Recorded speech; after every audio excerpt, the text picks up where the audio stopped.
நாம் என்ன செய்யலாம்? மௌனமாக இருந்து ஒரு அரை மணி நேரம் மௌனமாக இருக்க, ஒரு 10 நிமிஷம் நமக்குள்ளாக போய் யோசிக்கிறது. இது என்ன? நம்மளுடைய வாழ்க்கை முறையை மாற்றக்கூடிய என்ஹான்ஸ்மெண்ட் ஆஃப் லைஃப் மாற்றக்கூடியதுக்காக நம்ம அந்த நேரத்தை ஒதுக்குவது, நமக்குள்ளாக நிறைய சங்கல்பங்களை ஏற்படுத்தி கொள்வது, நிறைய விஷயங்கள் தேவையானது வாழ்க்கையில் சாதிக்கக்கூடியது நிறைய இருக்குது. அதெல்லாம் நினச்சி பார்க்குறது. இப்படி எல்லாத்துக்கும் ஒரு நேரத்தை எடுத்து ஒரு ரொட்டீன், ஒரு பேட்டர்னை ஃபார்ம் பண்ணிட்டோம்னா இப்போ என்ன ஆகும்? தினமும் தினமும் இது நமக்குள்ளார போகும்பொழுது நம்மளுடைய பேட்டர்னே, அந்த லைஃப் ஸ்டைலே சேஞ்ச் ஆகிருக்கும். இதை தான் உருவாக்கணும்.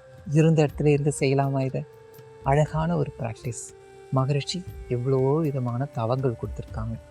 அதெல்லாம் நம்ம கற்றுக்கிறதுக்கு குண்டலினி யோகம் அப்படிங்கிற ஒரு விஷயம் தெரியலை அப்படின்னு சொன்னால் கூட சிம்பிளாக நம்ம செய்யலாம்.